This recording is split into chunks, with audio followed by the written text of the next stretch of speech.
And so let's say the first draft of a manuscript has just been completed. Hallelujah.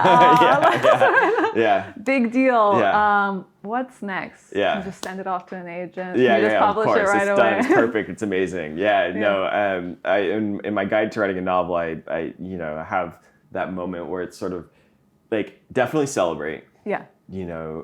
Have that moment. You have totally done a really amazing accomplishment. You should feel good about yourself. You've written a draft of a novel. And then it's time to get back to work because it probably sucks. And that's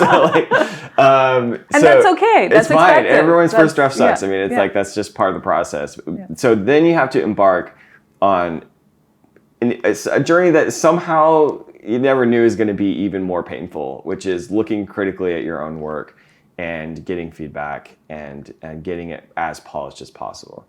So no matter whether you're finding an agent, whether you're self-publishing, your novel has to be as good as you can possibly make it on your own before you even send it to an agent, before you even try and consider self-publishing. And what that means is that first you need to self-edit and kind of get as far as you can on your own, which is a really, really hard and painful process. I mean, there's nothing like spending hundreds of hours on a novel and then reading it with a mind for seeing all the reasons it's not good. It's just psychologically extremely difficult. Yeah. And I mean, it really, when I go through a revision, I have a hard time just even being in a good mood during the days. I mean, it's just like, because you read it and you're just like, all you can see is how bad it is. But just know that it's normal. And now it's a little better because I at least know it's normal and that I've experienced it a few times. But it's hard. Oh, it's so painful. So then when you get it as far as you can on your own, then you need feedback. And that can either be from a paid editor, if you have the resources, or a critique partner, friends and significant others. But you should get a couple different perspectives and some feedback from people you trust. Then you go back to work and do it all over again, and try and incorporate those changes and get it into a place that you're happy with. And then when you absolutely cannot think of anything else to make it better, and you're just making minor tweaks that aren't going to matter in the grand scheme of things, and when you think it's a steaming pile of garbage, that's when it's time to send it to an agent or to consider self-publishing it. At that point, you're probably not going to think it's very good, and that's okay. It's fine. But it's when you can't think of anything else you can possibly do.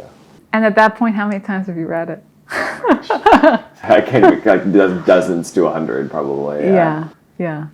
That's good to know. It's good to have a number, or a range that to have in mind, because sometimes you think, have I done enough? I think that's the biggest question that we get. I don't know when I've done enough. Yeah. I mean, so I self-edit along the way, and so I'll go back and read things and tweak things and kind of just keep it in mind. Right. When I'm done, I don't read it dozens of times after I'm finished with it. I'll probably do one big, long, slow one where I flag a bunch of things that I think are bad. And then what I do is I prioritize my changes. And so I sort of assemble all the things I know I need to do. Then I rank them from biggest to smallest, and biggest, most impactful to smallest. And then I make the biggest changes first, regardless of where they fall in the novel.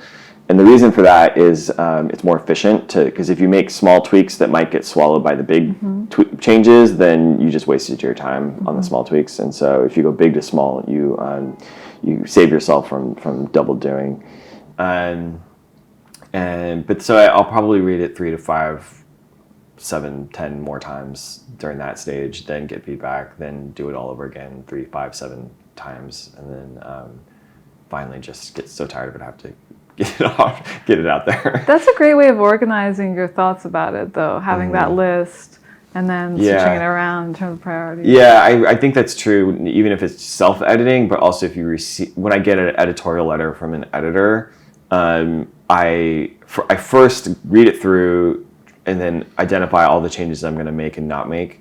There's some changes you're going to get from an editor where you're like, no, I'm not doing that. And that's fine. But for the most part, you should listen at least. And And then once I've identified the changes, then I rank them.